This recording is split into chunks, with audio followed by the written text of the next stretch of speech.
All right, today we're going to dive into just 3 verses from the book of Zechariah. And let me tell you, these verses have echoed through history in some pretty profound ways. It's a short but incredibly intense prophecy about a shepherd struck down by God's own command. And what follows is immense tragedy, but it all leads to this final, fiery purification. So let's get into it and explore what it all really means. You know, the entire prophecy really hinges on this one single dramatic event.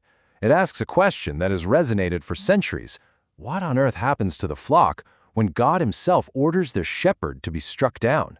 This is the central mystery we're going to unpack today.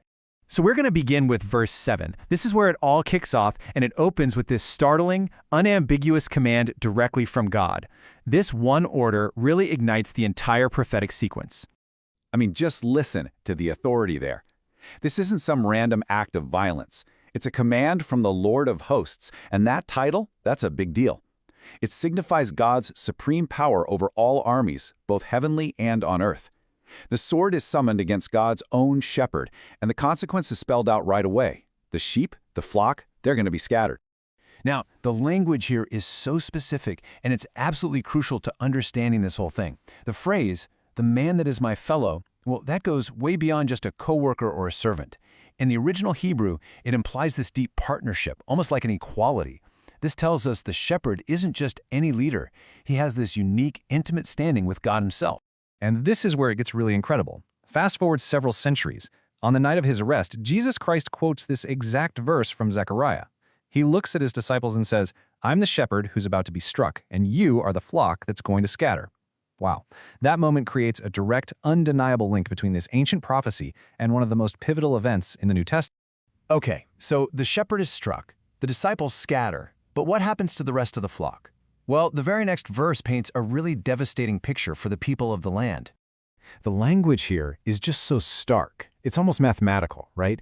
The population is divided into 3 parts, and 2 of those parts, a full 2/3, will be cut off and die. Only a remnant, just 1/3, will survive. So the key takeaway here is this immense, almost unimaginable loss of life. So, naturally, people have looked back through history, asking, when could this have happened?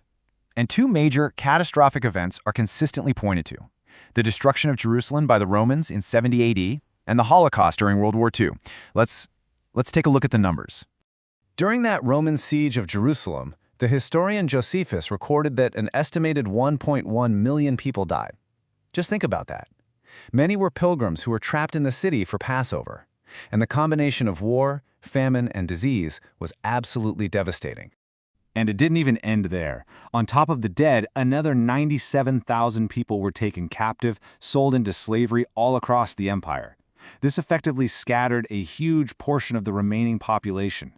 For the ancient world, the scale of this was just mind-boggling. Then many centuries later, another unspeakable tragedy. This table shows the data from the Holocaust. The total number of Jews murdered in Europe was over 6.8 million, out of a pre-war population of around 10.6 million. That figure, it's shockingly close to the 2/3 fraction that Zechariah prophesied. But the prophecy doesn't end in judgment and death. That's not the final word. The focus now shifts completely to that surviving third, the remnant. And what happens to them is this intense process of purification and ultimately restoration. This final verse, it's just packed with hope. It reveals that this surviving remnant will go through a fiery trial. But the purpose isn't to destroy them, it's to refine them, just like you'd purify silver or gold to get rid of all the junk. And it's this intense process that leads to a restored, intimate relationship with God. So let's just walk through this process. First, they're brought through the fire. It's a metaphor for immense suffering, for being tested. This process refines them like silver and tests them like gold, burning away all the impurities. And what's the result of all this purification? Renewed communication. They call on his name, and he hears them. And the prophecy ends with this beautiful back-and-forth declaration.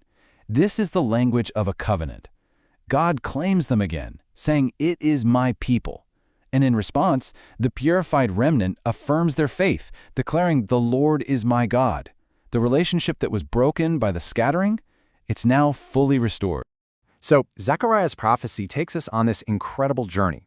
It starts with the divine sword, goes through the scattering of the flock, all the way to the purification of the few who remain.